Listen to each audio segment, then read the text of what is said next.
to the movie. I don't know why it's so hard to grasp. Yeah. Anyway, we're live, and thank you for joining us. Whoever might actually be there, I don't even know. I'm not even paying attention to the control room here. Maybe it's off, maybe it's on. I don't know.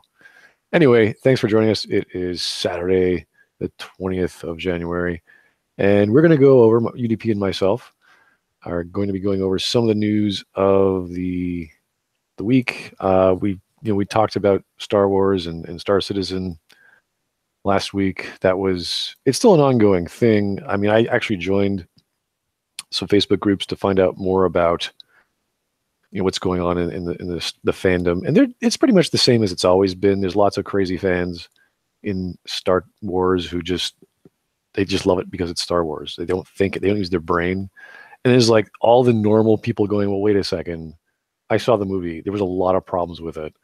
And yeah, if you turn your brain off, you're great. If as soon as you think about plots and stories and characters, it falls apart. And hopefully my video, which will be up either tomorrow or later tonight, I don't know if I'll have enough time tonight, I will do a rewrite of The Last Jedi.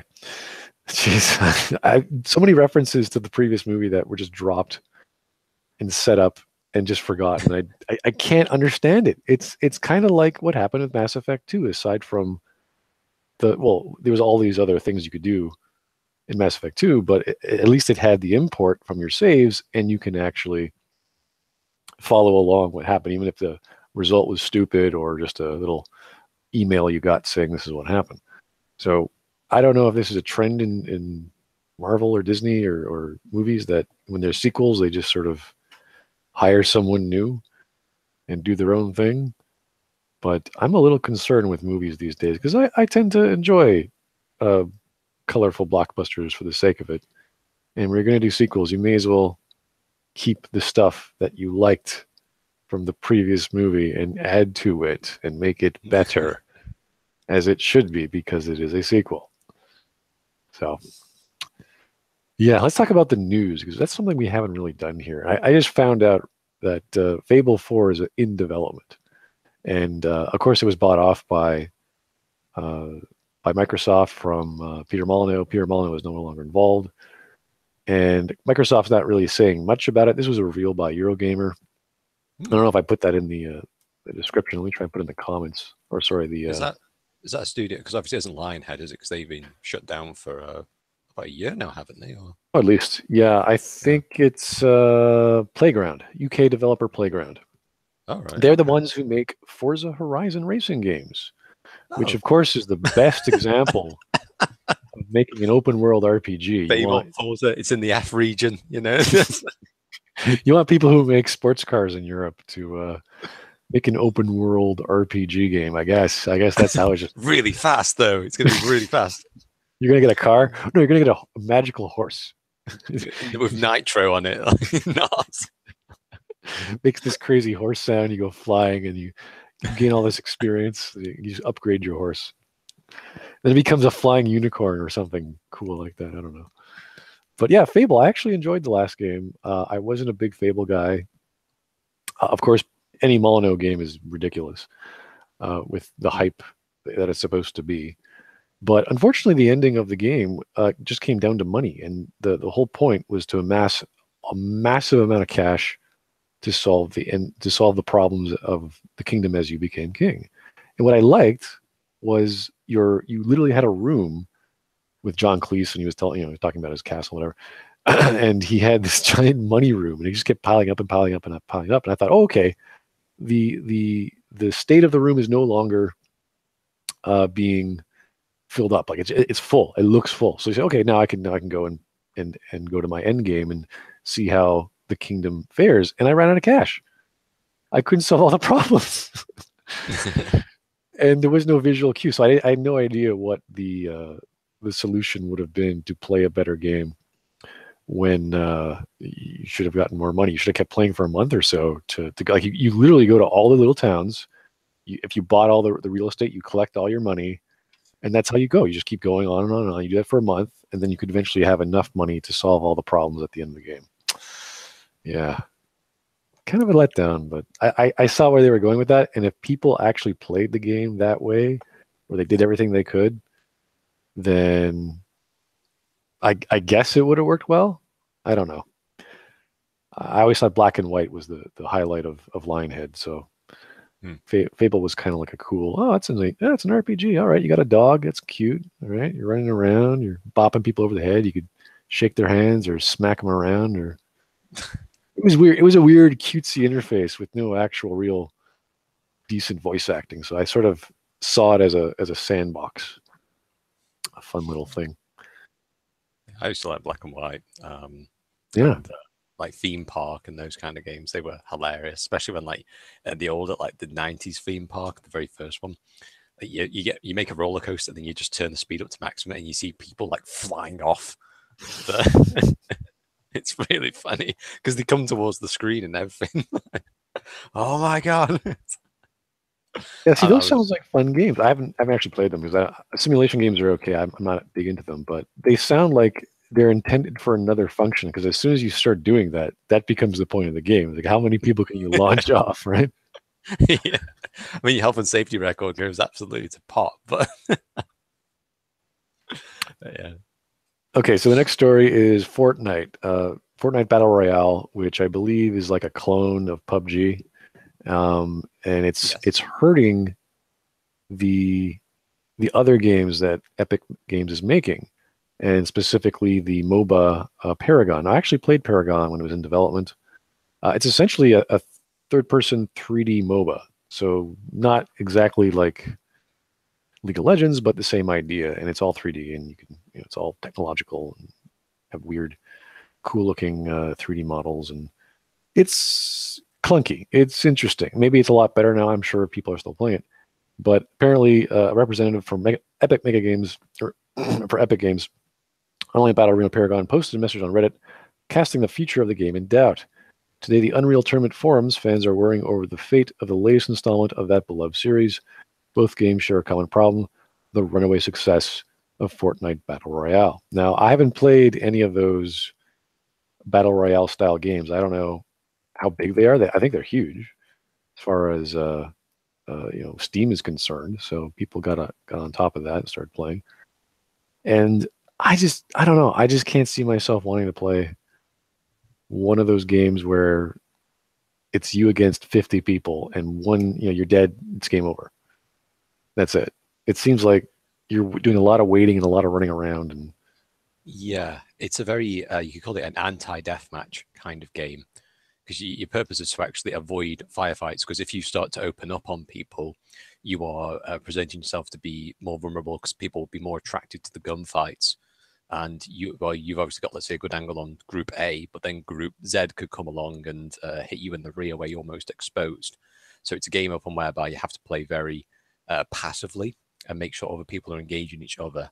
And I think that's kind of the, I guess, the kind of appeal to it all, is that you don't have to be a great shot. You don't have to be getting the most kills in order to win the game. You just have to survive. That's what it is. It's last man standing mode, really, that we've had for years. That's kind of weird, because I saw, I like a YouTube channel called Oral Knots, and they recently started a new channel called Oral Knots Gaming, or something like that, or streaming. I don't know exactly. But he was playing this game, and it was, it was Fortnite. It's very different. It's very colorful compared to PUBG. Like it's like a cutesy, cartoony, colorful, bright game. And one of the items you can get is a bush. And it's like I don't know, because it's Christmas, I guess, because they still playing off the whatever theme from the month. They have it. So you have this bush, and it has like these Christmas lights on it. It looks kind of awkward, but because everything's so bright, I guess hiding in a bright bush is not a big deal. And this guy got right near the end. There's like maybe a few people left in the zone of combat as keeps decreasing. And he knows a guy's in a certain area, and you have no idea where he is. So all you're doing is trying to find him. And the guy was in a bush the entire time. And he didn't have a ranged weapon. He had an axe. So all he's doing is waiting for someone to come close to him. And because melee weapons are so powerful, boom.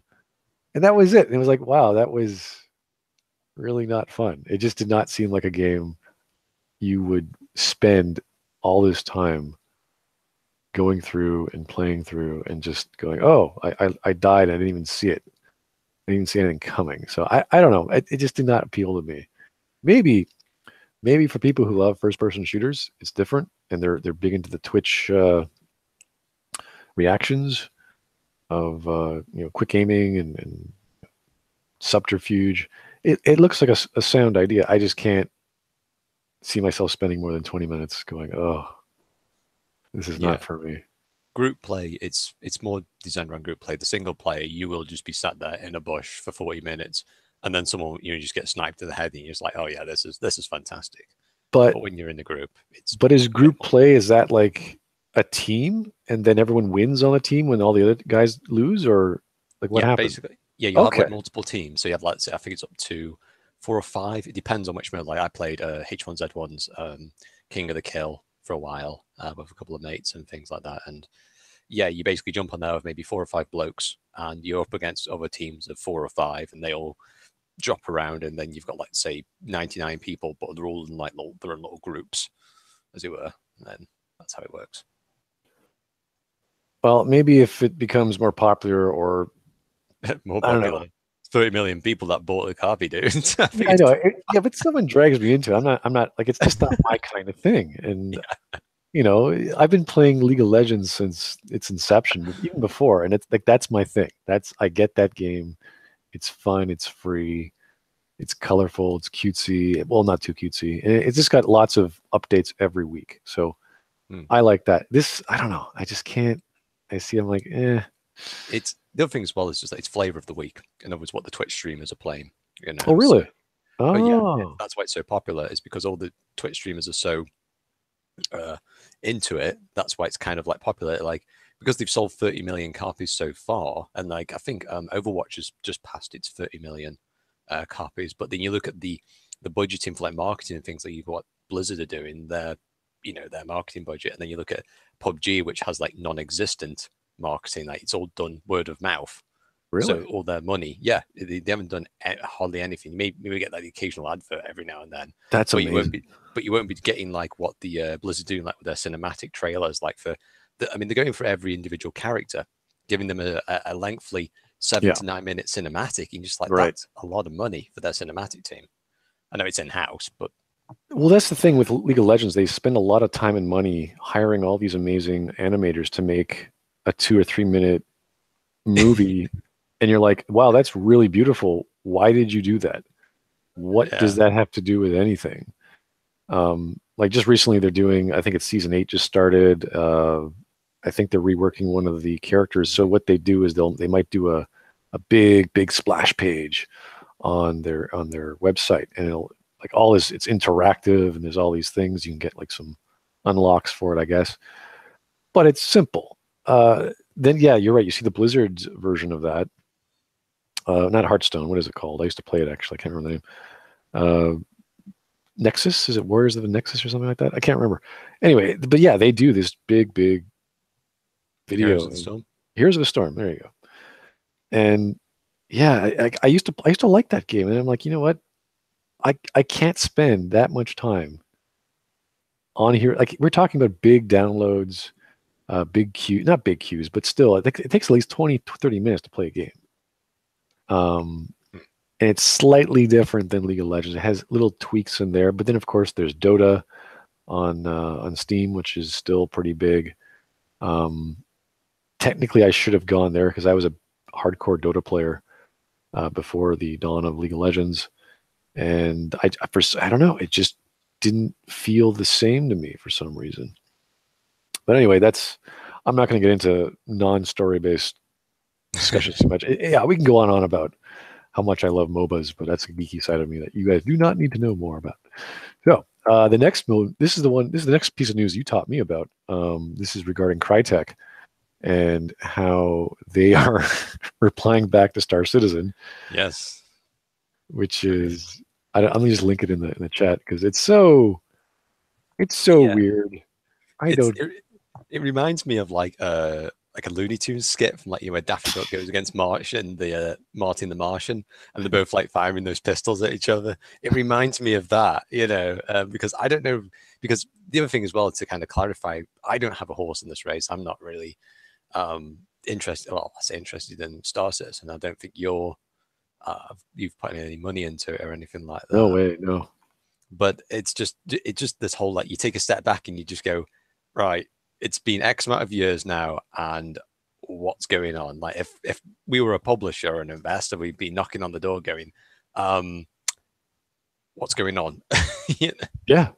Any kind of legal suit, you're like, wait a second, you guys haven't made a product yet.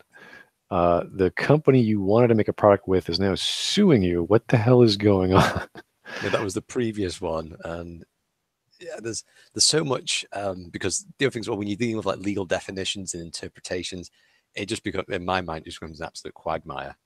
And I will not ever claim to know it, but I'm not like in support of Crytek either, because Crytek, previously they weren't paying their employees for like months while they were giving their bosses like bonuses, even though they were still solvent.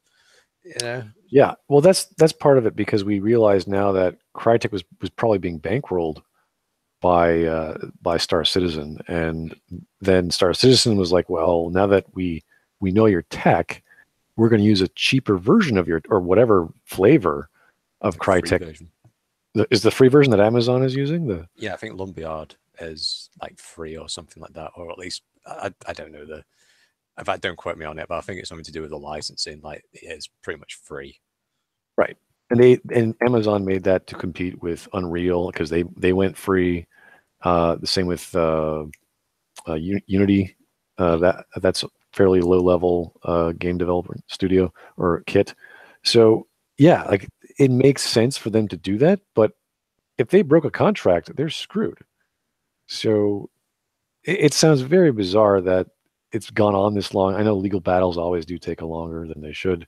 They should be rather quick to resolve.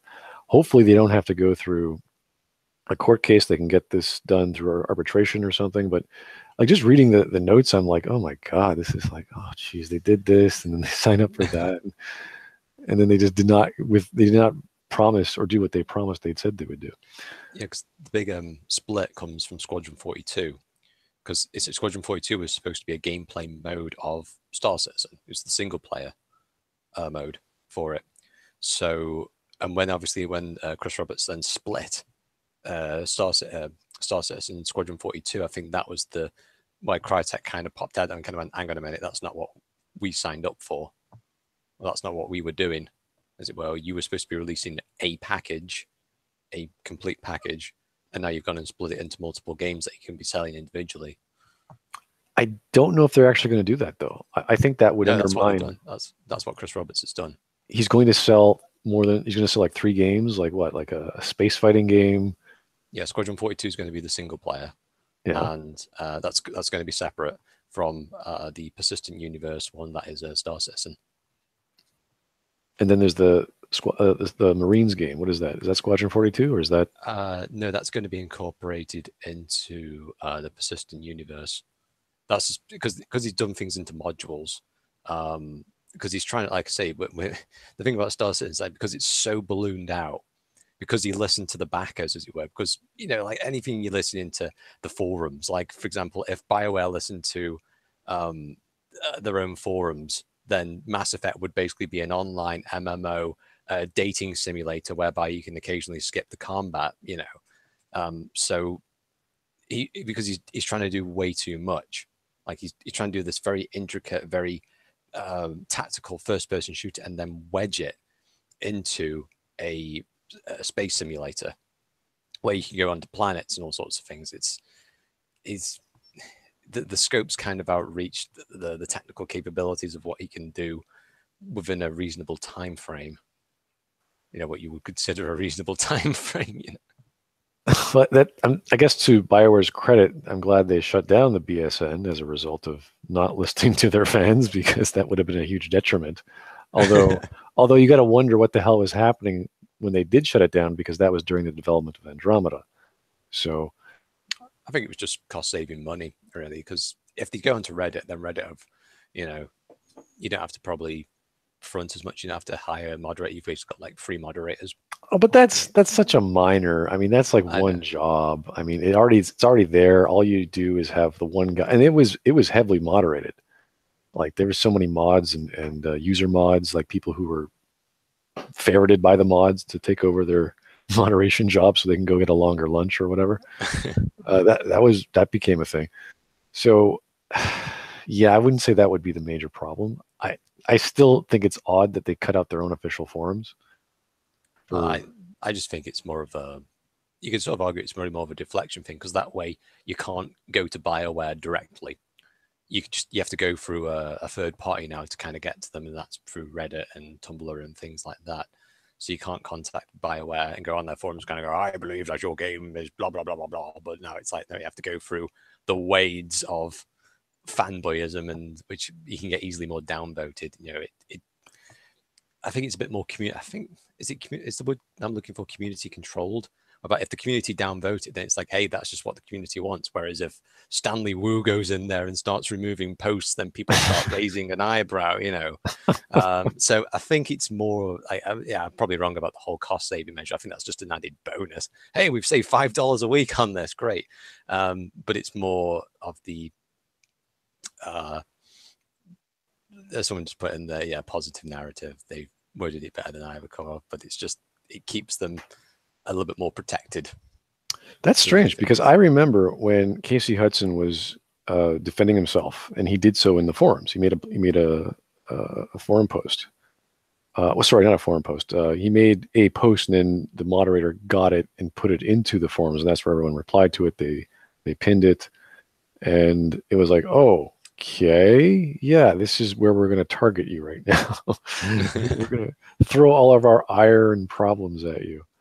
I think that was well after I left, but you know, that's what I was shown. And I don't know. I think if you're a media company and you make blockbusters or you make big productions that, you know, you have millions of units sold and whatnot, you gotta take the heat. You gotta be there, and you need a forum. You need something. And right now, who the hell knows what Anthem's going to be? Who, like, is it going to be pay to win? Is it just going to be cosmetic microtransactions? Sorry, go ahead. Sorry. No, it's hard to say, because I even if they go with the, you know, spend money to unlock this random weapon, you're still going to get someone who's going to get pissed off at that because it resembles a loot box. The whole problem I saw with the loot boxes in Battlefront 2 was, one, the time to unlock them without paying money. So you spend like 40 hours just to get a hero unlocked. And two, the actual unlock was stat based. So it wasn't like, oh, you might get a slightly better version of a weapon, which doesn't really make you super powerful. It does make you slightly better, but it's a shooting game. You're supposed to get weapons. That's normal. It's the fact that there were stats that's the problem. So you literally can pay to win, even if it's random. You'll eventually get all those stats beefed up. So if you're playing a combat droid or whatever, he's going to be a lot stronger, just because. So those were the two major problems. Other than that, buying things for a game is not inherently wrong or bad. It's only a problem if you feel like you're being ripped off. So yeah, if I see you know, how much money you have to spend for it, which is silly, then I feel ripped off.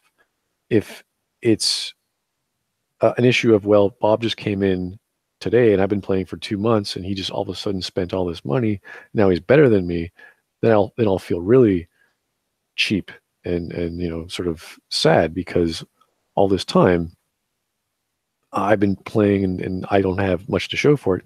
You can just come in and spend, what is it, $50 roughly for a decent pull. I have no idea what the pull rates are on Battlefront 2. I have no idea.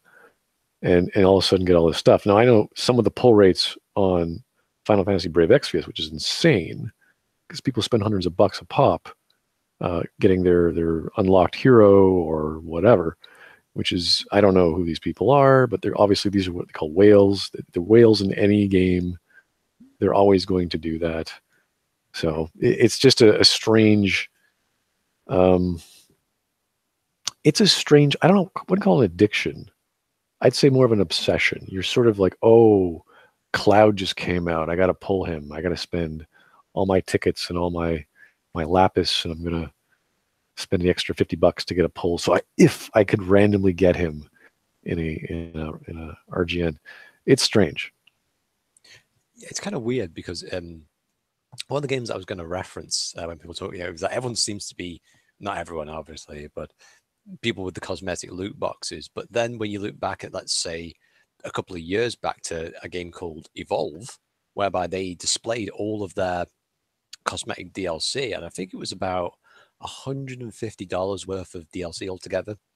And this was all like cosmetic, and obviously had things like season passes and that was it. It was the $150 that weren't covered by the season pass, and everyone was like, "Oh no, you can't do that. You're scalping the game." And yet here we are with a bunch of loot boxes, and everyone's like, "What's in the box? What's in the box? I need to put this in the box." And it's like, hang on a minute, you can't be. It's just because it's laid out in front of you, or I don't. It's kind of strange how we've just kind of like twisted. Well, yeah, even seasons passes aren't really a thing anymore. Like you can, I think they stopped doing that for at least the games coming out. I'm not sure what the standard is for EA anymore, but that was a thing they got rid of. So unless I'm wrong, if someone knows I'm wrong, please correct me. But I know there's one for Star Wars. That's fairly a new thing, but not like for all their other games. But wasn't it based off your account? Like your account with EA, whatever. Not EA. Sorry. What is their competitor with Steam? What's the name of that? Origin. Origin, right? You could buy a pass for that, I thought, and then you could like check out games as they come in, and you spend. Yeah, you get like a premium edition. I think that's why if you've got like, I think it's like $5 a month or something, and full enough, Mass Effect Andromeda actually went for the premium sales for free. It's like they're just giving it away now. Yeah, that's funny. So we have to kick Andromeda a little bit every now and then. Jeez, Andromeda, holy crap! I don't even want to think. That's not even a consideration. We just sort of think about that and we just go, "Oh, jeez." We just sigh. We don't even. It's not even worth joking about it. Just think about it. You go, "Oh man, come on." Yeah, that's me on because else we're just going to get sucked into the black hole of the Andromeda galaxy.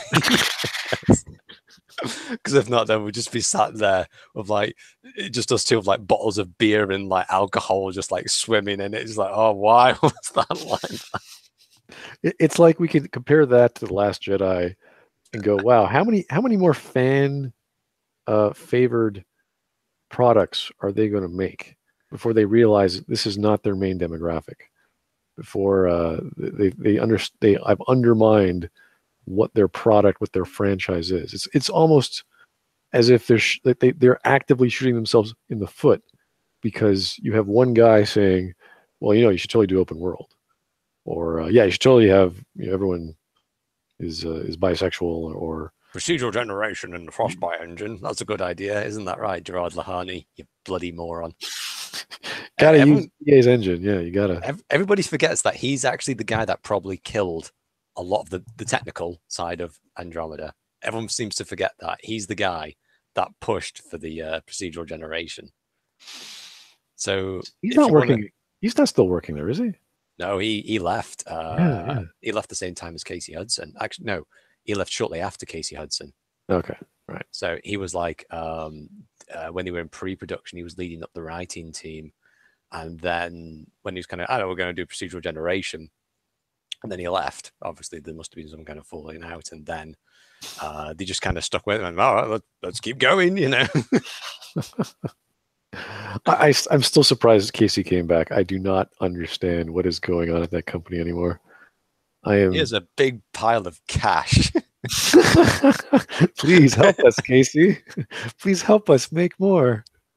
What he should have done is taken that cash, put it in a savings account, and been like done nothing the rest of the year. Show up to work saying, "Yeah, that's a good idea. Yeah, totally do that." Oh, the other thing about Anthem is that everyone's like, oh, Casey Hudson's back. He's going to say, it's like, well, Anthem isn't his project anymore now. He announced Anthem in July 2014. June 2014. And then he left in August 2014. This isn't his project anymore now. He has had zero creative control over the game So I don't know why people are saying that he's going to turn it around unless they're going to go back into pre-production and just rework everything again. I don't understand it. I mean, maybe for the next game. It was his brainchild, I thought. Like he actually invented the idea, but then he left. And we're not exactly sure why he left. Yeah, there's the official blog post saying, "Well, I'm going to better places at Microsoft to work on their HoloLens crap," which whatever came of that, who knows? So there has to be something. I think what was the nickname? What was there was the project nickname? Dylan. Yeah, Bob, because he said it's going to be the Bob Dylan of video games, and I still have no idea what the hell that even means. I think it's just a popularity in terms of it's going to, like, you know how Mass Effect gave everyone the dialogue wheel for better or worse. It's kind of like that. I think that's what he was going for. Yeah, but what he's doing or what it's become is not a. It's a Destiny clone. You're like, what? How is this any? That's what I mean. It's just because when he left, that's what he must have turned into. Because he's had zero creative control. Maybe that's why he left. Maybe he's like, okay, this is not what I wanted, and EA is forcing us to do it this way. Maybe. I can't say, but that's what it feels like. It's like, okay, why else would he have left? To work at Microsoft doing freaking augmented reality crap with whatever. Like I think when Google stops doing something, it's probably a good idea to stop. Start assessing your life. Like, what? Oh, Google just stopped doing the competing product we were working on.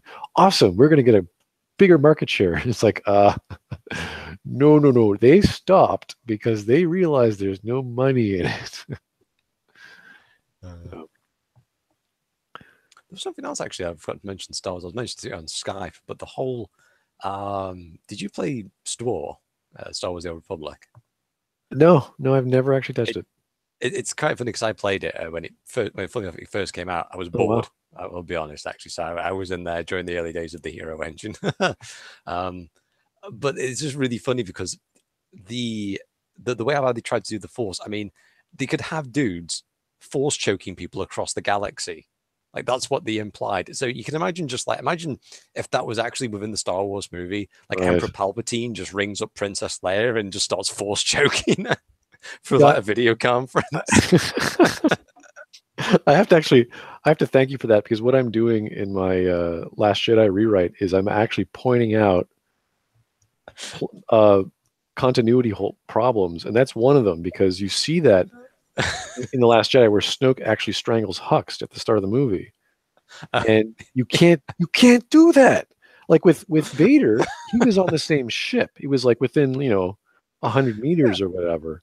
This is like light years away. You're like, whoa, wait a second. Now it's understood that Snoke can actually do stuff very far distances, but that if he actually can kill people at far distances, what the hell? You might just get like 12 Sith in a room just ringing people up on like a call center, and it'd just be like the best assassin club ever, We don't need Death Stars. We need Skype calls. Exactly. You killed the rebellion in about a week. Just like, paging Leia Organa. Paging Leia Organa. Your video call is in 5, 4. Would you like to take a reverse charges call from Coruscant? Oh my God. It's like, oh, sorry, go ahead. It would have to be like the most ridiculous simultaneous phone call. Like everyone's ready to do it. They're all in the same room. And it's like, okay, you call up this leader of this planet, you call up this planet, and we're gonna give them a good time, and then they're all green lighted, when they're all 100% watching, then we do it. And it's like, oh, there goes the freaking competition. It's gone. We rule the galaxy now. About 10 people in a room. It's ridiculous. So yeah, those are the things in my rewrite that I'm sort of pointing out, saying, yeah, you can't do this, or else this will be scrapped. The same thing with Holdo, when if she told everyone the plan, then there wouldn't be a movie. There's no conflict. It's like, oh, that's the plan. Oh, great. Okay, so Finn doesn't have to go anywhere. Poe doesn't have to mutiny. Luke doesn't really have to come. Actually, Luke and what's her name could have stayed on the planet and actually trained her, and that would have been totally fine. There would have been nothing happening. So this is this is the one of the main problems with Rian Johnson is his lack of oversight and his lack of editing. To people come by and say, "Hey, see that point right there? Why don't they just do it right now? Why don't they just ram the ship right now? It's going to save a lot of time, a lot of lives. Freak the hell out of everyone. Yeah, let's do it." Just like, yeah, these are going, hey, you wouldn't mind if I just change some things? What's that? The words. It's like all of it. Yeah, so if you cut out a lot of crap, you have a lot more time and money. Like when I was listening to interviews with Mark Hamill, he was saying he had never seen a more opulent set than the one for The Last Jedi. And you're thinking, what the hell was opulent in The Last Jedi? And it was the Canto Bight casino. That was a set. So when you see the camera move up and there's like drinks being poured and there's a beautiful bar and there's a beautiful, baccarat tables or whatever they're playing. I think it was, craps or whatever. Like that was a real set with real makeup and people in suits, like alien designer suits and spilling drink, like all kinds of that's ridiculous. That's like at least $20 million right there.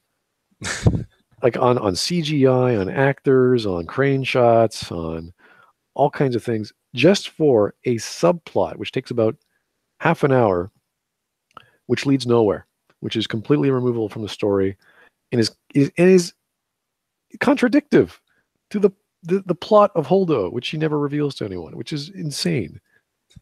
And that's the thing. He's not defending the plot. He's defending these little things that people didn't like why is Luke like this? Why can he do that? Why is Leia force sensitive? And all this nonsensical bullshit he just threw in there to make people freak out. It's like Leia was force sensitive, but she needed to be trained because that was in The Return of the Jedi, wasn't it? Before Luke goes away, he's just like, no, you just need to be told. You just need to be taught the ways of the Force, because it wasn't like when Luke was on Tatooine, he was like force pulling everything, was it? He needed to be no, and you see the end of Last Jedi where Rey just lifts up an entire avalanche and just neatly chucks all these stones exactly far away for everyone to walk out of the rubble. And I'm like, wait a second. If you look at the lore, there are these 7 stones that Jedi use for meditation. They're called Muntar stones, and they each weigh a ton. And no one, aside from like maybe 2 Jedi, like Yoda and some other dude, was able to lift them all at once. 1-ton stones. If you watch the end of The Last Jedi, she lifts an entire avalanche. Like just they just fly off. And I'm like, no, this is not right. I'm sorry. So what I try and do in the rewrite is I say, okay, let's make her really powerful, but she's not very sophisticated. So she can lift 1 stone really, really well, but she can't lift like 20. So if I were to rewrite that scene, she'd be scrambling to free her friends. So she'd be like lifting 1 stone, then lifting another, and then she has to be careful where she throws it or she'll hurt someone, and make sure there's no cave-ins. So it's like it's a whole scene of conflict and struggle and tension, as opposed to just, let's resolve the problem with a snap of my fingers. And that's what you're supposed to do. In stories, you're supposed to have the hero character be conflicted and having hurdles to overcome, not, oh, there could have been some character development here. Oh, there could have been a nice ally friend exchange where they hurt my weakness and they challenge me, and I learn, I look at them differently, and I remember that, and I keep going on the story. No, it's just, oh, there's a problem. I snap my fingers. Suddenly I can manipulate your mind without even knowing I could even do, like, that was the funniest thing in The Force Awakens. She just figured out she could change a person's mind, the stormtrooper's mind, while being in a holding cell or in that whatever that chair she was strapped to. It's just like, what? You can't do crap like that. You just cannot. It undermines so many things, and that's why I bothered to spend all these. I do apologize for not having any videos lately, just because I've been like, it's so much more difficult to rewrite an existing story and try to maintain it and make it better than it is to just do your own thing. It's so much easier just to invent your own stuff because you have so much more freedom and how to connect ideas. Whereas this is like, okay, Johnson in this really stupid scene where Luke is pretty much doing anything. Anything that Luke does is dumb. Like fishing. Why the hell does he have a flagpole the size of a 10-story building for fishing? Like, what is the point of that? And he's jumping across the freaking chasm, and he's harvesting milk. He's doing all these stupid things. Like, who cares about food? Who cares what he eats? He's on a freaking island. Of course he fishes. Of course he does this and that. Who cares? Show Luke as we need him to be. What happened to Luke? Why is he distraught? I think that's a great idea. Make Luke a recluse. Make him fed up. Great. They didn't do too much with it, though. They never got into the philosophy of what it meant to be Jedi and what it meant to be Sith and why that's bad and why that's good. They just said, "Oh, it's all whatever the Force wants." And you're like, okay, so is there a choice in the matter? Do we get to fix things? Do we get to improve ourselves? No, it doesn't. No, it's all irrelevant. It's all nihilistic. Life doesn't matter. It's like, okay, this is a Star Wars film for kids. Yeah. I did like the bit where, when he did the force projection thing, I've only seen the scenes in it, but then he flicks the piece of dust. It's like, right, you've just taken a lightsaber through your chest and it clearly isn't doing anything to you because of your projection, but the dust, did that dust suddenly launch up from the planet, go to FTL and then land? It's like, I really want to make him look cool and things like that, but well, the thing that really annoyed me, not the okay, if he's able to do that, okay, fine. Snoke can do really far projection, okay, fine. Maybe Masters can do that, whatever. The thing that really got me was that while he's doing all this, somehow in some weird way that he's able to do all this stuff, is that force projected dice are somehow in Leia's hands, and somehow she dropped them and they're still there. So that means he's doing all these other things while concentrating on that little object he created in his mind that's 500 meters over there somewhere. It becomes so strange. Like, why did you do that? And then the scene where Kylo picks them up and they disappear, and you're like, what was the point? Why would you spend all that effort to make dice that isn't real to give to Leia, so Leia can go, oh wow, you gave me some dice, which I've seen before because Rey was just here and I just saw the Falcon, and she could have actually given me the real dice. It doesn't make sense. Like, it's not a dramatic thing. It's not a sentimental thing. We know Han is dead. She knows Han is dead. Yes, it's sad. He died. And now Luke's here to realize that, yeah, we had some good times, but it's over now. Okay. You could have just told her that. You could have written a card. You could have done all these things. But no, you had to recluse yourself from the galaxy. I just cannot understand the motivation of a writer.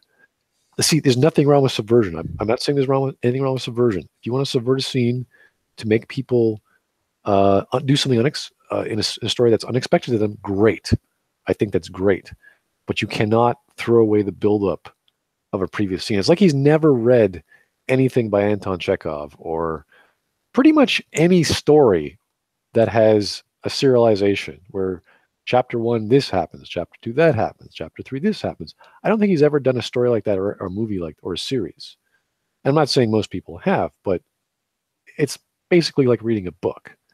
Chapter 1 has this. You're going to wait for some payoff. It either never happens or the thing you expected payoff falls flat. And you're like, well, then why did you show it to me? That's the problem with the Last Jedi as a whole, as a form of composition, where there are setups, even by J.J. Abrams, which have no payoff, and you're feeling very empty. And a lot of people who actually like the movie, and I don't know why they see it multiple times, but the first time they see it, they're mixed. They're like, I liked some things in it, but there's some things I just don't know what to feel. And then they watch it the second time and say, hey, I'm spending another $20. I'm eating popcorn. I'm with a new friend. We're having a good time. Hey, let's just enjoy the movie. And then they end up saying, oh, I love I love The Last Jedi because I watched it several times and the experience was always positive or majorly majority was positive of those experiences, which maybe that's a really funny tactic to get more people to buy more tickets. I don't know. But it's working because people were I think people who liked $1 billion already. So yeah, it's not doing poorly. It's doing poorly overseas. I think China, it lasted for about 2 weeks in China. Now it's gone. It was pulled. It was pulled in 92% of the films. Then just this past, I think it was yesterday, they pulled it out completely. They not only did they pull it out, they pulled out all the merchandise. So all so not only the movie was being pulled, but all the money or the toys that retailers had are like, nope, we don't want this anymore. So it's strange. It's strange how these things work, and I don't understand how Disney operates. But they spent $4 billion to get the license from George Lucas, and they made about, was it 1.7, 1.8 billion from The Force Awakens, and they've probably made at least closer to $1 billion now. I think it was like 1.1 was the yeah last one that I had. It's pretty close. So, but that doesn't take into account what they've spent making the movie. So I don't know exactly what the trade-off is going to be in the next month or two, but it's not going to be as big as The Force Awakens, that's for sure. Well, that, and we've got the Han Solo movie, which is apparently coming out in 4 months, and the Obi-Wan Kenobi movie. I'd like to know how much money they spent on that, because that's been reshot 3 times. Yeah, which is how does that? The director was switched around, or the directors were switched around. The script was switched around. It is like, how many more quality control? Was it what do they call them? Stress tests, where they actually take like 20 people and they show them the early release focus groups. There you go. And they show them. They say, "Oh, we didn't like this. We didn't like that. Da, da, da. Oh, young mothers don't like this. We got to add some scenes with children." That's where I'm thinking is going to happen to this franchise, which is, I don't know. It's sad, and I'm kind of happy that Mass Effect wasn't as bad as I thought it would be. As bad as it is, like we know it's bad. But at least it had a file save import where at least some threads that were dangling from the first game at least made an appearance, but it was just an email or just a nod, even or a hug. Yeah. The Elvis hug that you gave me. Yeah. As wrong and mischaracterized as that was, she showed affection. I mean, it was a friend hugging a friend. So yeah. Anyway, I think we've rambled on enough. Let's go to the chat and see what you guys think. You have any questions for us? I'm sorry if I missed them in the start. I know the Lizard Viking highlighted my name a few times, so I saw that. But anything else, I didn't see, so I do apologize. What do you got? Did you guys like the synopsis they released? Han Solo meets Chewie and Lando and do things. That's a synopsis? Oh, they didn't. Oh, yeah, that's right. They didn't release a trailer. They released a comment or something. I guess that was it. They just do things. I was actually reminded of Red Letter Media's. They made a video about the top, I don't know, worst things they could do for the Han Solo movie. They just started rambling ideas, and one of them was the Kessel Run. It's like, oh god, they're going to do the Kessel Run because they don't have much to work with Han Solo. So it's like, yeah, he was a traitor or a scoundrel, and he flew the Millennium Falcon. He won in a bet, and there was the Kessel Run. That was it. I think that's all they have to work with. So the only way they could make it interesting is if they do him like evading like someone like Boba Fett or something like that, like he gets into trouble with the cartels. But that's you could really do that as just as a mini series. You don't have to do a movie on it, really. And it wouldn't really go any far. It would just be like stuff that we already know about Han Solo. It's like similar things. Like, is it a story that needs to be told? Is it going to shed any light about anything that we didn't know about Han Solo? And the answer is probably going to be no. Well, that's the problem. If he had an actual robust character, then maybe. If Leia was a robust character, maybe. What they should have done is done a series on Luke. They should have, like, he's the main guy, and a lot of time has passed. Why don't you do the in between stories from now and then? That would have, why not? Greatest, most famous Jedi you got. Do that. Do the story where he finds little Ben and he trains them or starts training them, or like the stories in between. There's all kinds of lore they could have pulled through. Anyway, I don't know what. Oh wait, I know what Vermintide is. Vermintide is the Warhammer game. Yeah, that's not my thing. I think you actually like Warhammer. Yeah, I used to collect Warhammer figurines and things like that. Yeah, I mean it's kind of like a Vermintide's I think it's like a Left 4 Dead.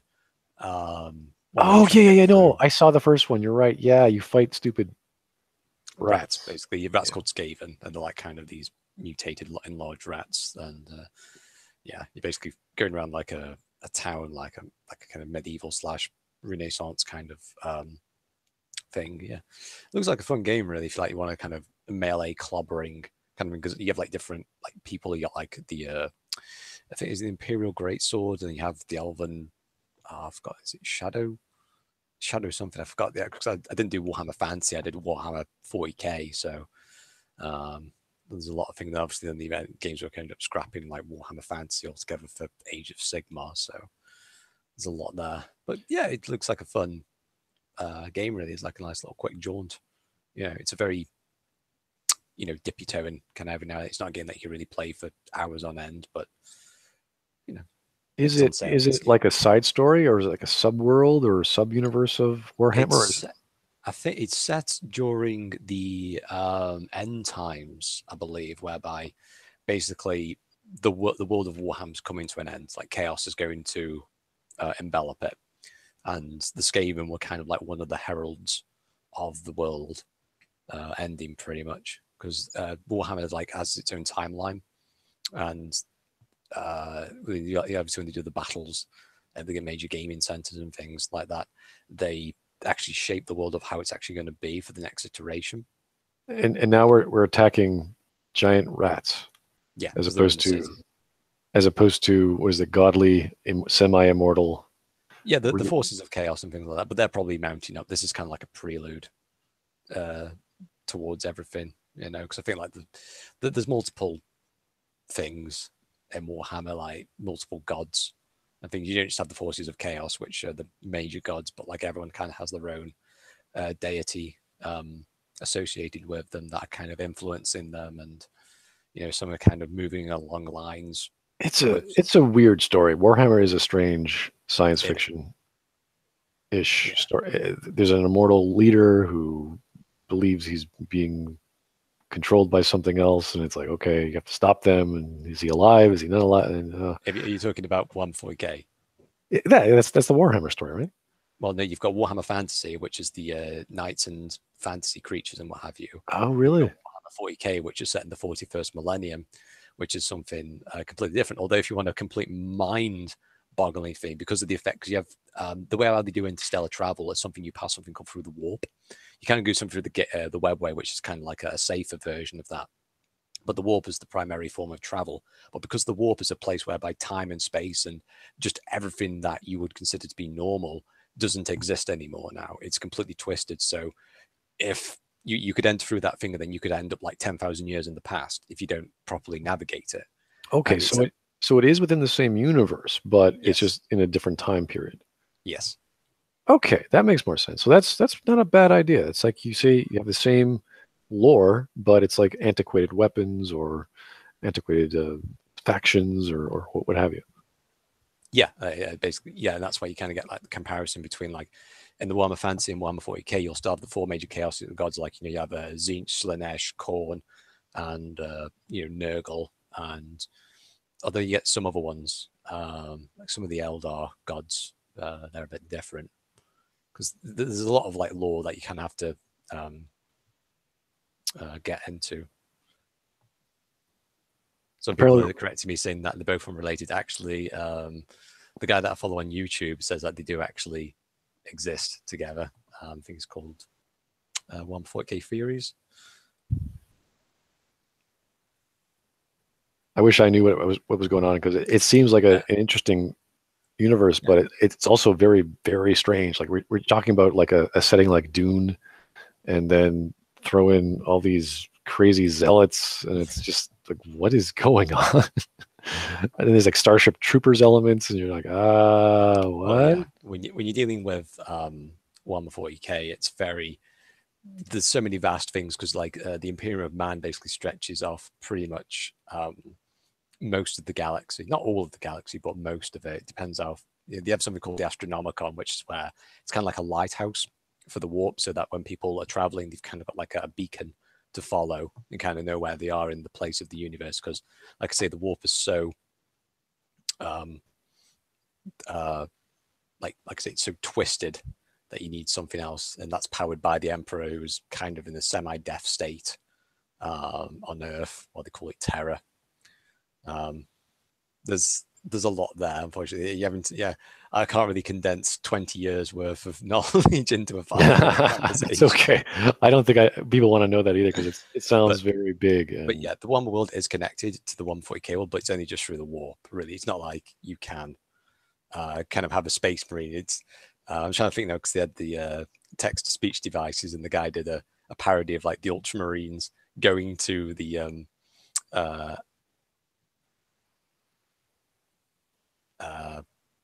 like basically into the Warhammer fantasy world, and they call themselves Ground Marines or something like that. Okay, interesting. Well, someone just asked me about the Divinity Original Sin 2. I actually mentioned that in Divinity Original Sin is essentially its own. It's very similar to a franchise like Warhammer. Again, I don't know how big Warhammer is, but it has a few games. It has a bunch of games that are within the same universe, but they're in the past. Like one I liked was Dragon Commander. That's done way in the past, I believe.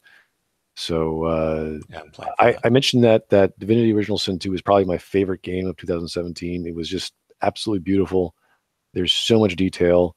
The story is actually not that hard to follow. It is surprisingly well put together. I wouldn't say it's anything.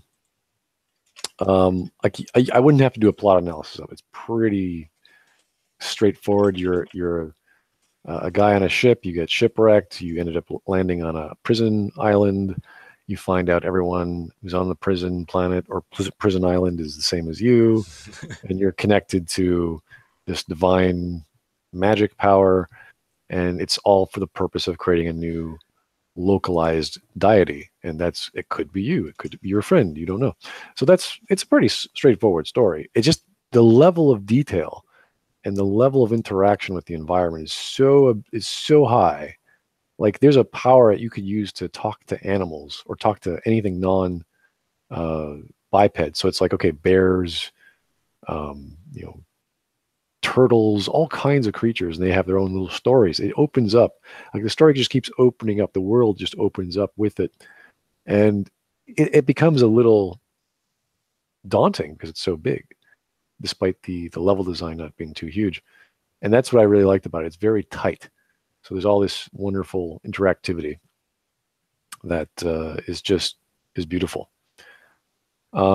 Witcher games, yeah, I could do Witcher games plot analysis. The problem with the Witcher games though is they're very big, and it wouldn't, like, I could do it. It won't take that long. That's the problem. The plot is good, but it's simple. So it's small and simple, and it's like, okay, there it is. It's going to take me maybe 5 or 6 videos, and I'll be done. So someone asked me about the Patreon, and yeah, we do chat about on Discord what I should be doing and what they want to see. I did a poll. It's pretty much what I've already been doing. They want to see a lot of plot analysis and a lot of little things like maybe a news item, maybe talking about a movie here or there. So kind of what I've always been doing, just more of it, just if I have more time to do that. So that's pretty much what I've been doing with these guys on Discord, and they're pretty good. Like that's what I like about not only you guys, but even the Discord guys, or sorry, my patrons.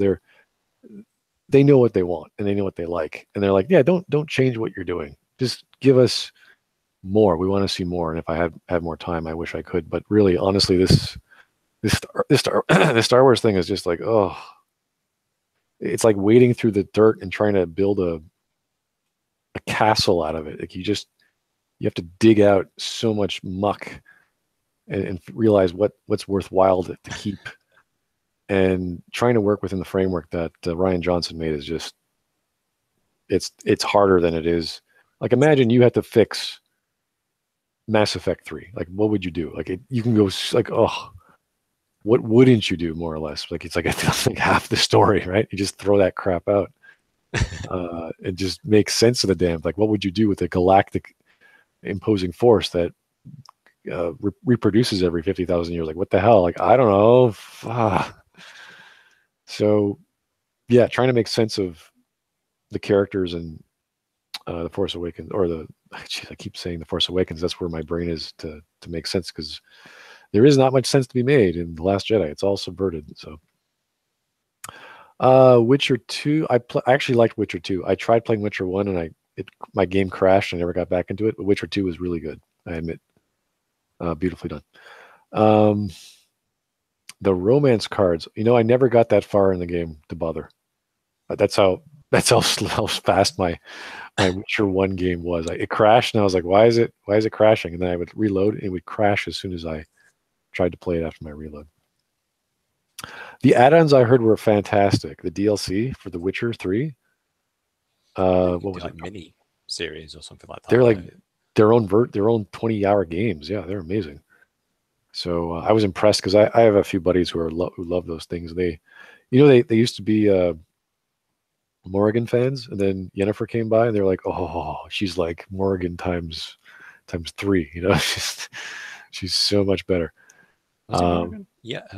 Morrigan from Dragon Age, who's kind of the dark-haired witch, right. And then you get Yennefer from Witcher, who's just this boss lady who's just like, yeah, I'm awesome. You're my boyfriend. What the hell's your problem? Snap out of it, you retard. Oh, you lost your memory. Oh, I'm so sorry. So sorry for you. Yeah, get over here. I'm not Can we do everything I want? I've actually still got Witcher 3 on my hard drive at the moment. Every now and then I kind of go back into it and I play around for a little bit, and then I just get like distracted by a butterfly or something. Oh yeah. I kind of get overwhelmed with open world games, and maybe I just kind of got a bit burnt out on them a little bit too much. So yeah, it's just it's a beautifully done. Like everything about that game and that studio is absolutely beautiful, and you look at the voice acting alone is just fantastic, but the detail they put on the facial animations is just, it's like, yeah, you could see this 5 years from now. You won't have the same shaders, obviously, the technology will change, but it looks very good. And I remember we were talking about alpha builds of Star Citizen, and okay, this is I showed you that video, didn't I? Yeah, and I was like, oh my god, does that look bad? And then you look at Andromeda and you're going, okay, yeah, it's not that horrible. It's not the worst thing I've seen. But yeah, it does age, and who knows? Maybe in 10 years we'll get a shader 11.5 version of Star Citizen, and it'll be ready to release because they would have run out of money officially. Hopefully. Or just do what Andromeda did, just put everyone in helmets or cut out scenes entirely of facial expressions. Can't complain about that if they're not there. Just have everyone with black helmets. Oh, Exlatalis. If you guys don't know, Exlatalis is another YouTuber, and I actually asked him to jump into my live stream, but he was busy. He's just actually messaging me on Discord right now. And oh, you know what? He's having YouTube problems, and I've had these over the months. And honestly, this is one of the reasons why Patreon had to be a thing, because he's felt the adpocalypse. I felt the adpocalypse. I could show you what I'm making on AdSense. It's paltry. It's really bad. So Patreon is the way to go. If you want to help support the channel, this is what you do. And you do get my ear to your ideas. I will listen to your stuff. Exlatal is actually showing me screen caps, and they actually, oh my god, they're pulling down his videos. So he's a bit busy trying to bring back his stuff, and more power to you, man. Just keep going. We'll get you in live stream another time. Yeah. Yeah. Well, Triss is cool. I haven't read the book, so I don't know. I know people have said she's a little more conniving in the books. I haven't read them, so I don't know.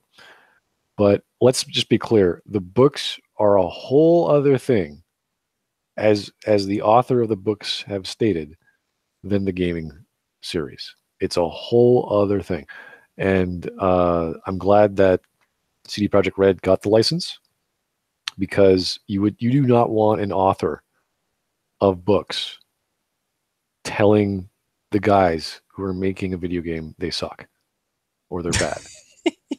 He has said some pretty nasty things, and I'm like, dude, you wrote a contract, you signed it, you dug your own grave. If you didn't like it, you have yourself to blame. Well, to be fair, actually, when you come in with writing things, sometimes it's not actually the author, it's the publisher that signs the contract. Because it's like, what was it now? What was that movie now? World War Z. Okay, Max Brooks was just like, I have no control or input exactly over that thing. Yeah. And obviously it's just basically Brad Pitt running around the world. And that's it. That's pretty much the movie as Brad Pitt. Yeah, it's the same with Alan Moore with all of his movies or all of his comics that were turned into movies. Like he basically just laughed at people who liked The Watchmen because like superheroes, what the hell is that? A bunch of men in tights running around? That's for children. That's for babies. And Alan Moore is pretty like when you talk about the top 5 or even the top 10 comics or sorry, visual novels in ever. He is always, Watchmen. What's his other one? Geez, I'm drawing a blank here. He's the guy. Anyway, he's up there with Neil Gaiman and Mouse and The Dark Knight. So for him to say that is like, geez, like come on, dude. You can hate Hollywood. You can hate all these industries where there's all this corporate favoritism and all that stuff. I get that, but to hate on people who like comic books because men are in tights, like what? What? There's nothing wrong with liking colorful images combined with text on the page. There's nothing wrong with liking visual novels, even if most of them are dating sims. There's bound to be one of them which is deep and serious, and some of those dating sims are deep and they're romantic and they're plot heavy and they're meaningful. So it kind of feels bad when you got these guys who are really good at their job and just hate on an entire area of an entire media, pretty much, like video games or comics. So, and I always say, try it. If you think it sucks, just try it. Go see a movie, prove to yourself whether you like it or not. Spend the time, listen, get altering opinions. That's why I love my patrons. I love talking to UDP because he is more vested in certain things than I am, and I will find out things. Well, to me they might be wrong, but to you they're like, "What are you doing, man? This is awesome." So it's nice to get that second opinion before you actually, publish yours. Let's just say. Yeah, it's like when people say there's a couple of YouTubers who occasionally say the odd thing like most video game plots are like stupid or silly and they're not very good. It's like, yeah, if you take the entirety of the video game section, sure, yeah, it's bad. But then again, you can do the exact same with movies. You can do the exact same with reading material. You can't just take it entirely because if people really want to go this way, I'd be like kind of going, just look at the Soul Reaver series and tell me that's not a good story. Like that's kind of the joke I made with one of the last Dragon Age, because when I look at Dragon Age, it's medieval dark fantasy. You know how many medieval dark fantasies are on the shelves and have always been on the shelves, and how uncreative and how redundant they are? It's pretty sad. The same in video games. You have all kinds of Diablo clones and what have you. So when you see Dragon Age and they do this, that whole scene with the elves and the werewolves was just a giant dungeon crawl, and so many encounters and so many fantasy elements like ents and wolves and rats and spiders and elves and werewolves. I was like, where's the vampires? They had zombies, they had the undead, they had ghosts and demons, like all kinds of things. But they are a bit more sophisticated. And it is a game, so you have to have those elements to a degree. So we can look at sequels to that and say, well, Dragon Age 2 is a lot more streamlined. They gave the main character a voice. They took away all the choices for character creation, and now they brought it back because people were complaining. So it's an iterative process making these experiences and discovering where your core audience is and why you make that stuff. All right, I've been rambling, so let's go back to the chat here.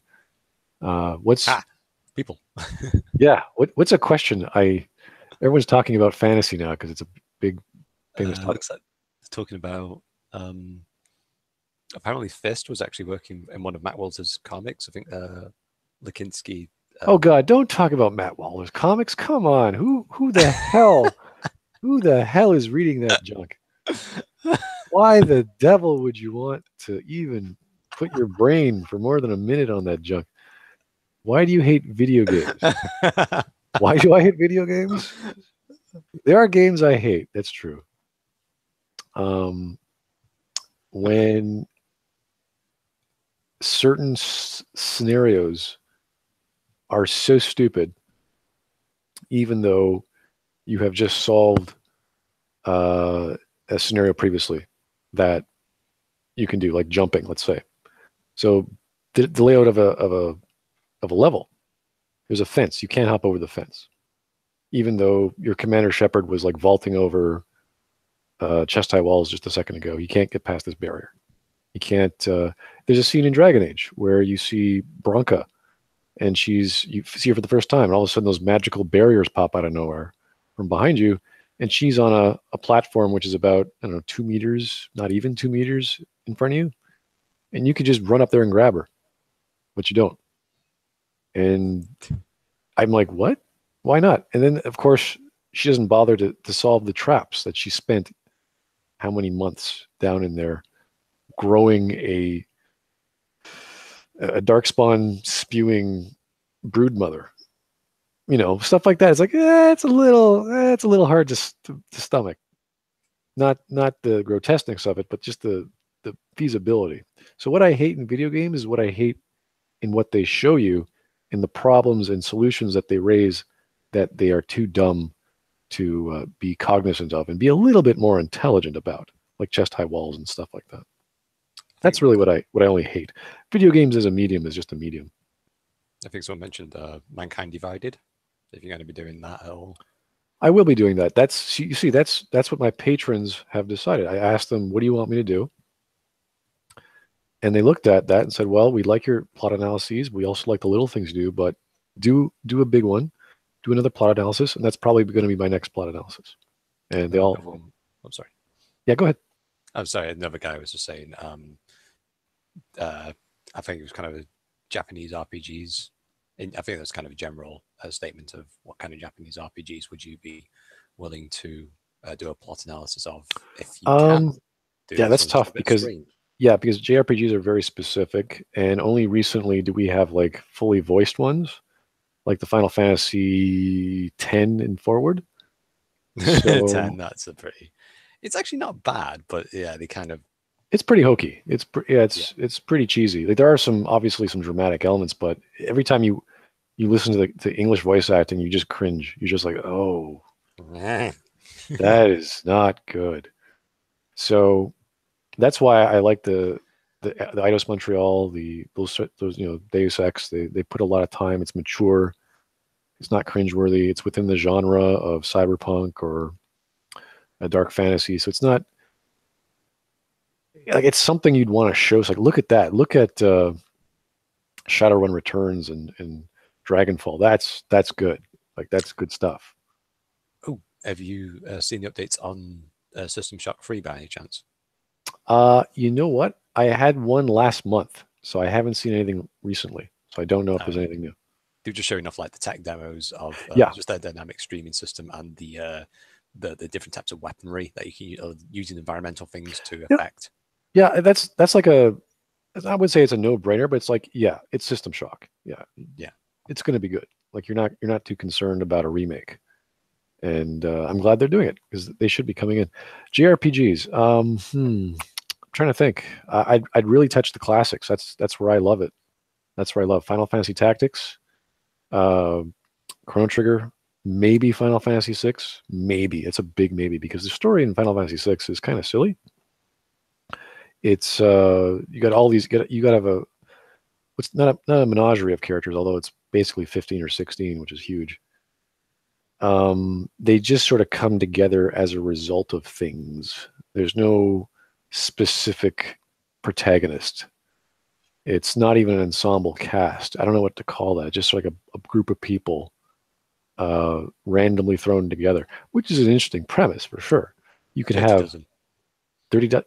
Well, no, that is well, that is more of a militaristic operation where they take all kinds of people from prison. Like you're talking about the inception or the beginner idea for Suicide Squad, essentially. Oh, yeah. And I will never say, well, not anymore. I will never say it's the inception for Mass Effect 2 because it wasn't. You have Jack who was in a prison, yeah, but it's really more Mission Impossible, isn't it, Mass Effect 2? It's people. It's a rich guy. It's a rich prick thinking he knows what to do, and you just going. Of course, he knows what to do. Yeah, he has the script exactly, and it's just him saying we should now do X, and you're like, why? You don't even ask why. Shepard was like, yeah, let's build the team. Why? Sounds like a good idea. Yeah, why not? We're not doing anything right now. Fitting the bill. You've got the money. I listen to the money. Sorry, all I heard was all expenses paid for. I'm in. And off he or she goes into the wilderness of space. What was that? You gave me a hot Bond girl to listen to? Okay, let's do that. Let's do all this random crap. So yeah, no, I would not call that the Dirty Dozen as much as those promotional videos, whatever those promotional videos were back in the day were about. My goodness.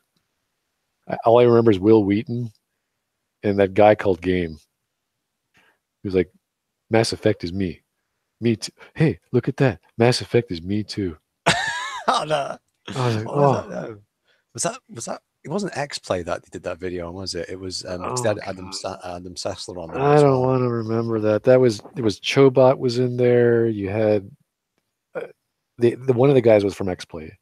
There's things like Isaac Asimov. Like, no. Out the door. See that cliff? Jump off it right now. You're gonna get a free helicopter ride. Okay, let's stop talking about Mass Effect 2. I'm gonna start crying. Please stop. Okay, Terra, yes. I think she is probably the closest thing to a main character. There's Terra, there's Locke, and maybe Edgar and his brother. Maybe. That's about it. Celes, okay, maybe Celes, Edgar. Yeah, see, then it becomes then it's there's no singular character. That's the problem with Final Fantasy VI. They designed it that way. Now, I'm not saying that's bad because the story complemented the game. Each scene built upon creating a new character to come in, join the Force. Creating a new character, come in and join the Force. They all had their little subplots. No, they weren't subplots because they didn't connect to the main plot. They were just, oh, the world's ruined. Let's go get them again. So it's more like a mascot game, I think. Everyone's a mascot within their own little world or their own little niche of the world. Okay. Front Mission 3, haven't tried it. I know it's awesome. I know what you're talking about. Just never got around to it. Any other questions, guys? I can answer for you, or we can try and jump on that you might be. Ooh, I just realized Senior Philip Destroyer just joined the Discord server. Thank you very much for your services, sir. I will chat with you later, and I'll be happy to hear all your wonderful creative ideas and use them for my own. I'm just kidding. I will be happy to listen to your input. Sorry. Just imagine you're gonna become like Hedonist Bot from like Futurama. What's the what? Hedonist Bot? you ever heard of Hedonist Bot from Futurama? Hedonism Bot. No, I haven't. No. I mean, yeah. Oh man, it's just so funny. It's when you just Just type in like hedonism bot. I just remember the skit. I can't remember what the comedy troupe was, but it was Sex Robot, and it's basically a robot dancing in the streets, and he's just saying, he's just constantly dancing and talking about sex. It's ridiculous. Yeah, he is just literally hedonism, like in a robot form. Right. He just does the most like weird things just for the sake of his own pleasure. It's just like the more perverse and strange it gets. It's like smearing himself with chocolate. Oh, that's a bit messy. I love him. He's great. Anyway, yeah, sorry. Shadowrun Returns. I was, it's really about Dragonfall. Even Hong Kong is not as good as Dragonfall. Hong Kong is a beautifully done game as well because it played off the success of Dragonfall, but the characters found within Dragonfall, the motivation of your character in relation to the previous mentor character who's was essentially the role you took over. That was all very well done. So yeah, out of all the Shadowrun games, Dragonfall was certainly the best.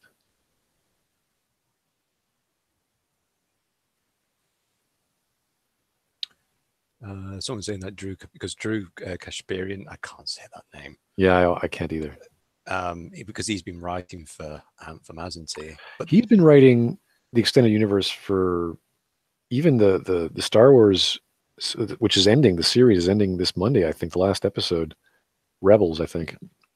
He created a character called Darth Bane, and that is, the guy who invented the rule of two. So there's always a Sith master and an apprentice. So yeah, he knows what he's doing. He's really vested.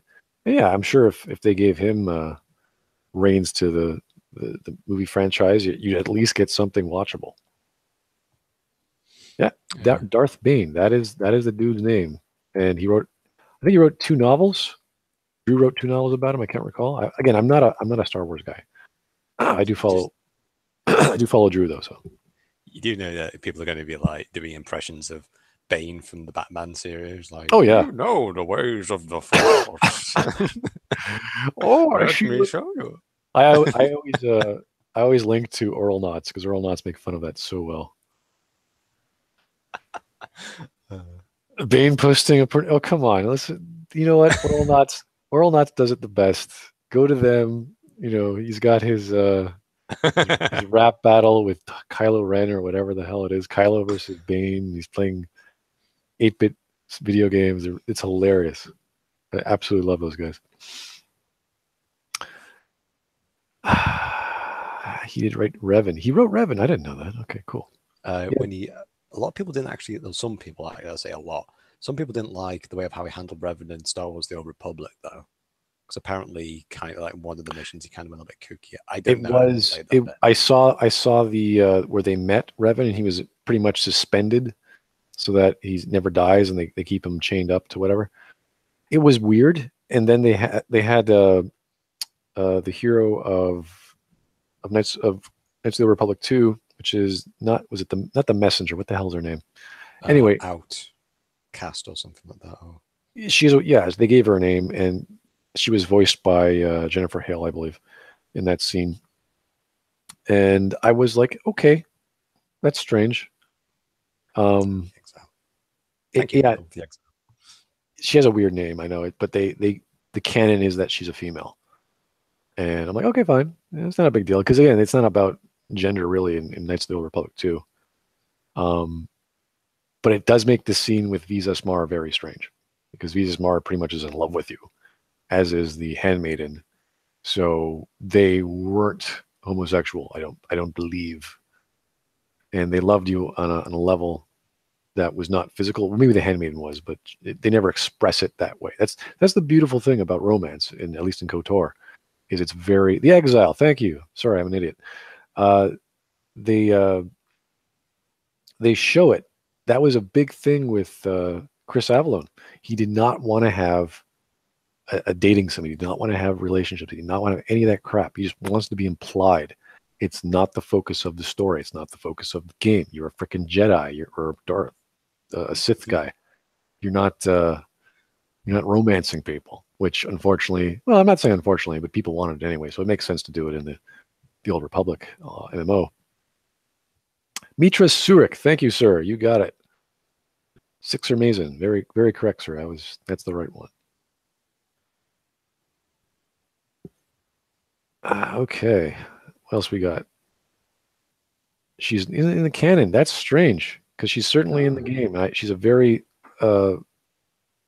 noticeable figure or character out of the game. She's one of the main characters, as far as I'm concerned. Do you think they'll like patch that in as like as a ghost? They're going, ooh. Yeah. There are too many characters in KOTOR 2, but because the story is solid, it's kind of like, okay, yeah, you could have another droid. Okay, you could have this Mandalore guy running around. Okay, yeah, you could have this traitor chick. It's like, okay, yeah, like it fits. Like some of it fits, some of it's like, this is unnecessary. We do not need one of our a droid of a guy who's chasing us around the galaxy to be on our teams. It's just weird. So I think it was Goto or Gutu, this big black droid, big sphere of a droid. He looked like the interrogation droid from A New Hope. That little fella. Well, he's kind of big. Yeah, it was kind of strange. Like you bring this guy as a teammate on your missions, and he like electrocutes people, and yeah, it looks kind of weird. Yeah, I know. All the extended universe stuff is gone. The video games are gone. The comics are gone. The books are gone, except the ones that Rian Johnson uses. So, yeah. Oh, the convenience books, we should call them. Yep. Yeah. Here's an obscure reference to make convenience to justify why I did this. Thanks, Ryan. Really, really glad you did that. Really helpful. Bravo, sir. Like you become a one of those Star Wars hardcore people who actually I like some of those guys. They're very knowledgeable. They actually understand the lore. So when they see it, they go, "Yeah, it was okay, but it's nothing what I was expecting," because obviously it wouldn't be. And that's totally what you should react to if you know the lore. It's the same with any other video game to movie experience. Don't have high expectations because you probably knew more than what the writer or the lore, if they even had a lore guy there, make sure everything was consistent. It's just not going to happen. There's no time. There's no budget. There's actually a funny thing, even if they're like lore guys, like when they have historic, like when you have like movies like such as Roman era or certain period pieces, they always have like some guy that they reference for historical accuracy. And the best ones was Roman era, where they kind of went, okay, so we got the Roman standard here, and what do you make of this? And he goes, well, first of all, that's for an auxiliary standard, not a specific standard that that particular regiment would use at that time. And they went, okay, and they just ignored him for that time.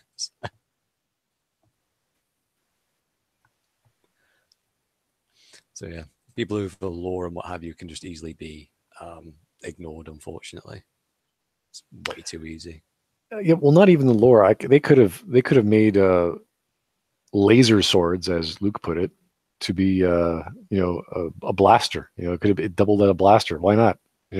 I don't care about that so much. What I care about is the story of things that were set up in the previous movies, or even the most recent movie, that were just dropped or thrown away. No drama. Like the scene, the cliffhanger scene at the end of The Force Awakens, just totally destroyed that scene. It's like someone, like a hot date coming to your door and ringing your doorbell, and you just slam the door in their face, and you're like, why would you do that? Why would you ruin all that drama that could have just happened, all the good things that could have come from that, all to show that life is meaningless and pointless, and you fail all the time, and this is a piece of junk? It's like, no, just that's just mean. It's just wrong. Anyway, you've seen Rogue One, right? No, I haven't. I have not. Right, okay, it's a movie. You pretty much know the ending of the movie. It's pretty obvious. It's like the Titanic. Do I really want to watch the Titanic? I've actually got. But one of my friends actually I was mentioning to you before the stream is that we came up with this brilliant idea that, you know, when people always talk about why is the Imperial Stormtrooper armor not blaster proof, why is the Death Star have all these problems, and we kind of came to the conclusion that it was actually just one guy working at R&D pretending to be 70 people. Right, and what he's doing is that he's basically set up all these automated email systems to email themselves, and he's just running around collecting all the paychecks, and that's all what he's doing. It's just a massive scam. Oh yeah, of course, here's your new body armor. It's like 2 bits of cardboard and painted white. And that's all what he's doing. I am aware of the Star Wars Rebels character, Ezra. Yeah, he does actually have a lightsaber which doubles as a blaster. There was Space Aladdin. Oh yeah, is that what that's his nickname? Yeah, it's one of the guys that it's called Space Aladdin. So. Well, there are some cool lightsabers out there. I think that was one on the top 10 list someone made like a few years ago. And was it in Rebels that they also had the spinning ones that yes, the Inquisitors used? Exactly. That was like number 2. That was number 2, and I was like laughing at that. What? They were freaking helicopters. The guy puts it up above his head and starts floating away, like a Saturday morning cartoon comic character or something. But one they gave I can't remember the title of the movie. I think it was the top 10 unique lightsabers. They gave a special mention to Exar Kun's lightsaber. He was the guy who invented the dual-bladed lightsaber, and it was so small that it wasn't like a staff. It was more like just almost the basic size of a normal lightsaber. But you have to be really like if it's the hilt is so small and it's dual-bladed, you got to be really careful with that. And I really liked that he was the guy who introduced it, even though there was nothing inherently powerful about that lightsaber. It was just dual-bladed. That was it. Can I just make a mention about like lightsabers and like what I would do with them all? Right. What you get to do is you get all the kyber crystals. So you basically make like 50, 100 lightsabers, and then you just stick them all on your body, and then you just charge to people, right? And you just mince through them like this huge spiked. So basically, you turn into General Grievous, and on crack, and you force push yourself as fast as possible. Yeah. Luke, give me a hand. Boom. Yeah, you just cut through everything. That would work. And then you have like a yo-yo, and you just keep on going back and forth between the enemy lines. You just slice through everything. Hell, you can even spin yourself around. You can make holes in things. Be really good, you know. Yeah, the lightsaber's a bit overpowered. It's a bit silly. Like the physics behind it don't make any sense. But if you could generate, like if it was plasma or something, you could generate that much heat to be able to cut through steel. Like your body would just explode. Like all the water and blood, like you wouldn't just cauterize your arm. Your arm would erupt. Like there's so much power. Like imagine a plasma torch that you would accidentally cut into your. We're talking about like a few centimeters. Like a plasma torch is very, very small. And if you cut into your arm accidentally, like it would go right through the bone, it would go right through everything and just melt. Everything else would explode. All your blood would just vaporize. So when you see those the prequel movies that are very decapitations aren't exactly family friendly, but there's a big lack of blood, and they try to play it off as well. It's it's a lightsaber. It's cauterizes the wound. There's no organs flailing about. Like, well, yeah, but there's something called physics, and if you have something that hot near a big body of water, there's going to be some big explosions of gas and water and vapor just making a mess of everything. It's funny, I know, but it's not a big deal. That is like a nitpick. That's not a big deal. Yeah. Yeah. Is it supposed to be tied to something like the Jedi itself or something? Yes, every lightsaber, if you played the original KOTOR, the kyber crystals, as you referred to, the kyber crystal chooses you in a sense. So you go on a quest to build your. I think, even in I haven't played it, but the game you play, the Old Republic, I think the Jedi consular, whatever they're called, they arrive at the temple and they don't have a lightsaber, and they go on a quest and they have to make one. Yes, I remember that. But yeah, it's your up to level 10, I think it is. That's your last bit. Right. And I think you have to find the crystal itself. It has to choose you, it has to resonate with you, and if it does, you can use it. So Yeah, it's a little different. There's a lot more mysticism in KOTOR, where you construct your first lightsaber, especially in KOTOR 2, where you go to the mines of something and you go through this cave and you find a certain crystal that matches your class. It's a big spiritual thing. That's a little odd because you're talking about a inordinate object or inanimate object that resonates with your spirit somehow, and that's fine. It's just weird, and you either get into the mysticism or you don't. So Yeah, it's yeah, fine. It suits the setting, doesn't it? Because Jedi's are supposed to be these kind of mystical beings, really, aren't they? So that's fine. It's cool. yeah. Okay, how long have we been chatting? I haven't been I'd say following. about hour and 50 minutes. Oh, wait, no, hour and 40 minutes. Okay, I think that's long enough. Thank you very much, guys, for your time. We appreciate it. If you have any questions, leave them up in the comments when this video gets uploaded to YouTube. And yeah, keep them coming. Any ideas, any series you want me to check out, I'm sure myself and my patrons will see what kind of schedule I can come up with to help you out there. Nothing is against my eyes. Everything is permitted in some obscure reference to Assassin's Creed that I will accept all media, all stories, and I will hopefully get a chance to look at them. But yeah, thanks guys for your time. We appreciate it. Yeah. See you in the next stream. The search for more money. Oh, yes.